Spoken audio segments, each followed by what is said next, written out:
Hello everybody and welcome back to Paper Mario. Looks like Sushi was stuck spitting at a tree yet again. Huh. You sort of have a habit for getting stuck on things, don't you? Are you sticky? Are fish sticky? Look at that, she got stuck again! Anyway, we retrieved the Jade Raven in the previous episode, which means that this time it's time to figure out where it belongs.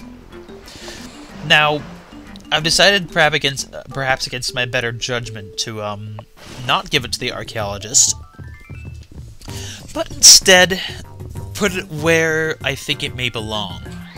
Now, this Jade Raven was retrieved by a rather corpulent Yoshi from a statue, if you recall. And we've seen a similar statue elsewhere in the jungle. Now, where could that be, except, I suppose, over there, and that I've spoiled it. Actually, if you look at that statue, maybe it's just me, but is the face and eyes off-center? Look at that, they're off to the right. Is it supposed to be at an angle, or perhaps it was just designed improperly? Because it looks like it's supposed to be looking at you from straight ahead. I don't know. Anyway. We now encounter more jungle. In fact, I think this is different music than what we were facing before, so this must be a different section of the jungle.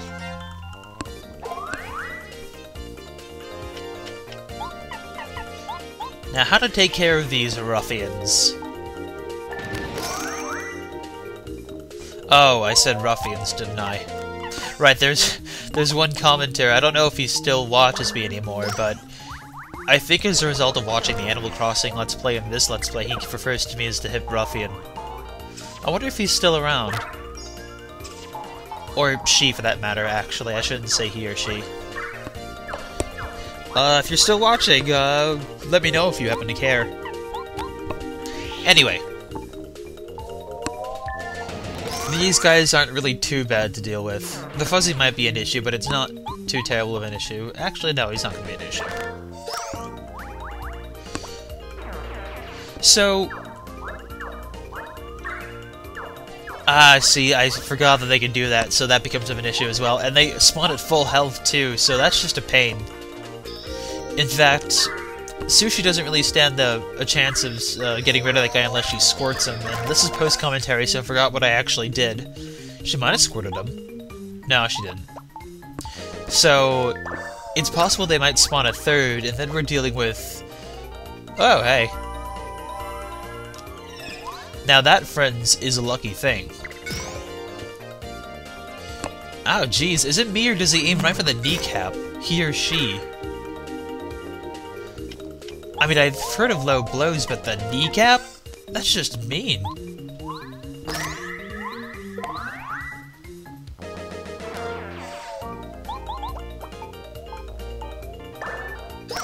And that takes care of that. Defeated by the flop. We have to go with... I think I went with FP because we had no other choice. HP would make the game too easy, and FP gives me something new to work with, so FP makes most amount of sense. I believe I already stated this before, but because of the rules, I had to focus entirely on BP, but since we're about halfway through the game, I couldn't really... Like, you can only upgrade BP to a point, and then you can't do it anymore. So I got stuck with the BP amount that I have, and I think until I run out of options, or until somebody tells me otherwise, I'm just gonna keep consecutively upgrading FP for the remainder of the Let's Play. So here's something I don't quite get. Look at these fountains. I'm curious about why the water is so stubborn that it has to pop that rock out from there. You'd think this sort of water geyser would just form a new, hole in the ground. And for a matter of fact, what's to say that these blocks are better at stopping the flow than that huge rock was? Also, if we're blocking the water flow entirely, it just means that it's gonna flood somewhere else. Ah, looks like we've got to deal with another ruffian. Another delinquent holding out amongst the trees, or hanging out amongst the trees.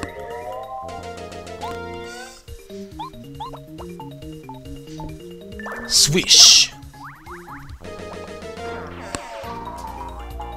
Okay, good. So, this one is not going to spawn a new one, so we should be able to defeat it by the next turn. Oh yes, without a shadow of a doubt. We shall use our fishy friend to finish off the fuzzy. That's a lot of Fs. Oh ho ho. Right, so... Right, we have to pull in the vines in order to get the attention from the trees.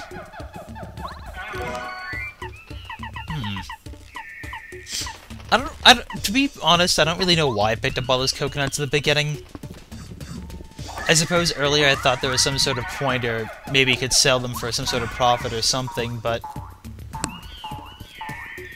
You're a persistent little guy, aren't you? Okay, so I just cut that fight entirely because nothing happened in it. I haven't really been cutting fights that much in the Let's Play, but if you guys think it's a good idea, I can start doing it from now on if you'd like after you see something for the first time. Let me know in the comments below this video, down there. Right down there. Right, so, it is this vine we have to pull, which allows us to progress further into that really colorful looking jungle area, actually. It's... Oh, look at that! There's a thing nearby. Huh, I'm actually surprised neither of those try to kill me.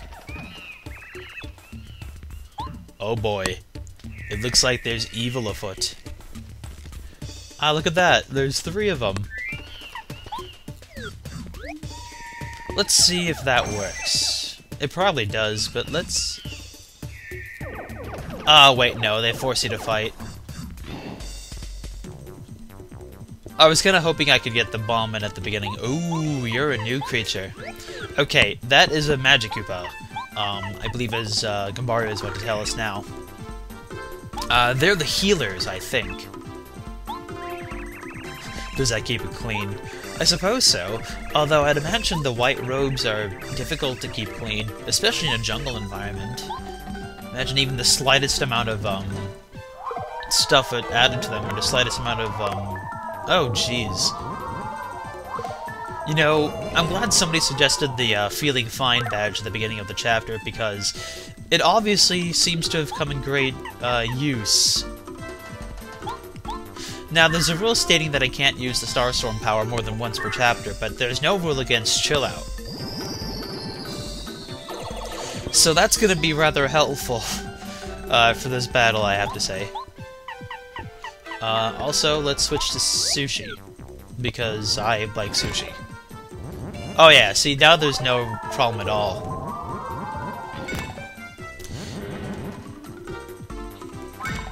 In fact, if I were to keep focusing as Mario and, you know, have Sushi do the attacks, I think I could pretty much get through this without getting too much damage. That may be something to consider for the upcoming boss fight, actually.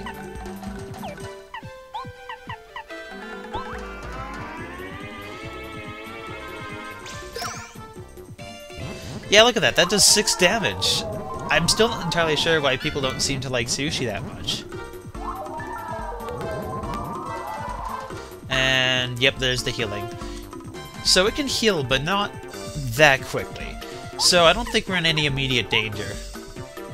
Especially since I can pretty much negate their healing by doing this. Alright, so...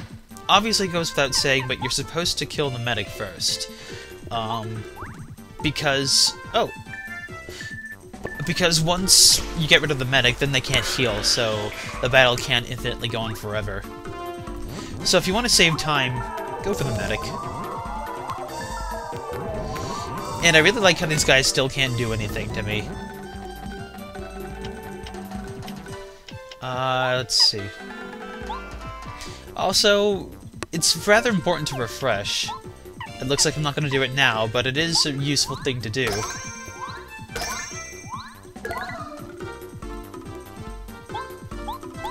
Especially considering our HP isn't really that high, so in the long run we don't have to worry about carrying too many HP items. Perhaps FP, but not HP.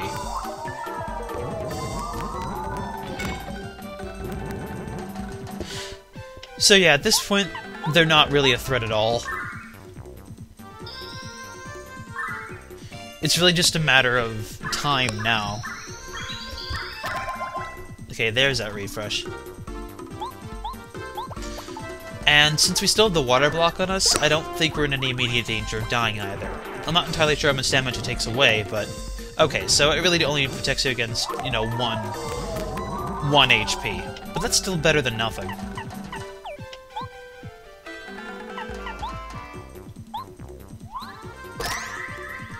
Okay, yeah, we're fine.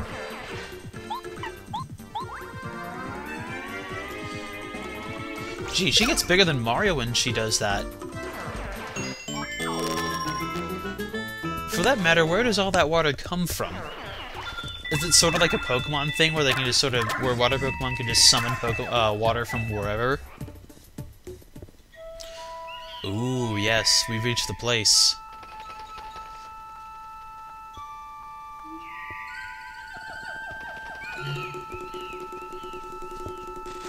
I rather like this place, actually. More for the interior than the exterior, but this place is just screams nostalgia for me. Especially this area in here.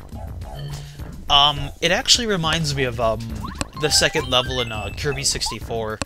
You know, the one in the woods where you have to climb up the tree? That's exactly what this reminds me of.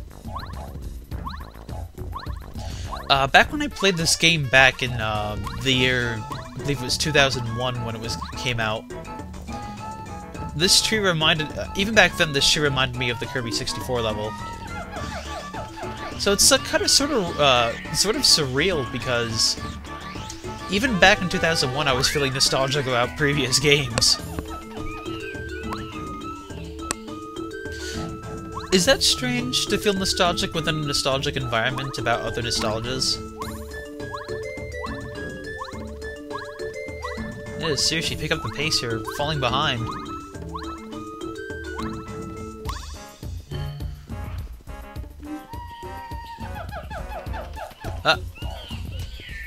Jeez, and I thought the Yoshi chief was hefty.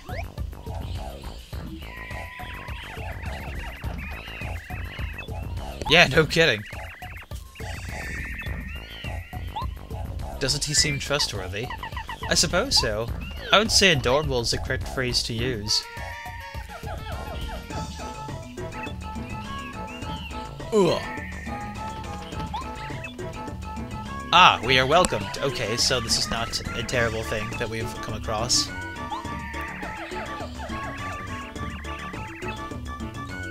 Raphael the Raven. The boss from Yoshi's... Was it Yoshi's Island 2 or or Super Mario World 2? It's one of those. Perhaps both. I think it had two different titles. Oh, so you're a bit of an oracle, I suppose?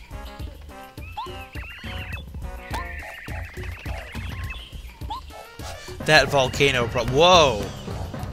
Whoa, buddy.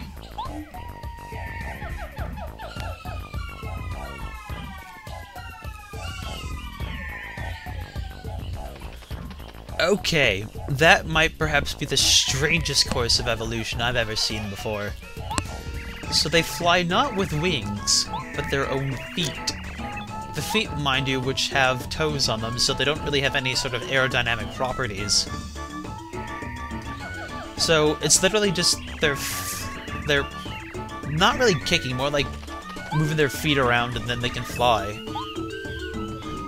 They have to have flown because this must be the highest point in the jungle other than the volcano itself, and I'm pretty sure they wouldn't have scaled a volcano just to come up here, especially right on cue.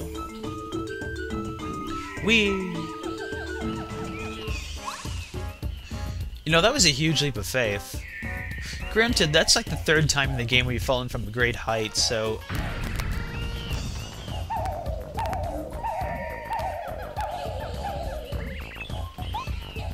Have I mentioned this game is silly? silly in a fun way, though. I like that. This is an amusing tree, to say the least.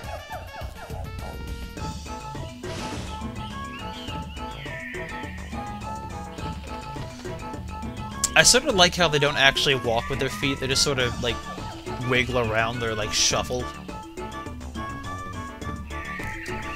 You know, if you really focus on it, there's probably a dance that can actually work on that principle.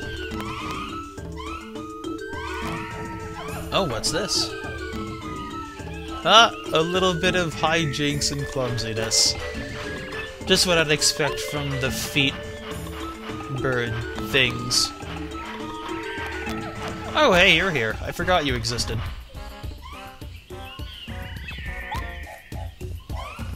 Whoa! Look at that. A basket and pulley system, and they did that entirely without hands? You know, maybe I was wrong earlier. Perhaps it wasn't the Yoshis who built those, log bridges. It was the Ravens. Okay, yeah, I'll get off the log thing now. I'm pretty sure people got sick of it even during the previous video. Ah, looks like we're on board for treasures now.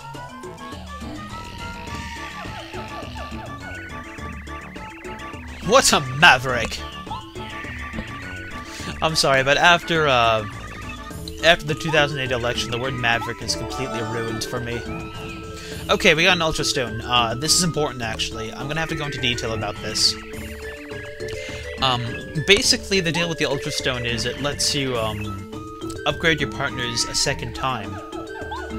Now, according to the rules that I'm currently following, I can't upgrade any of my partners a second time until I upgrade all of my partners once.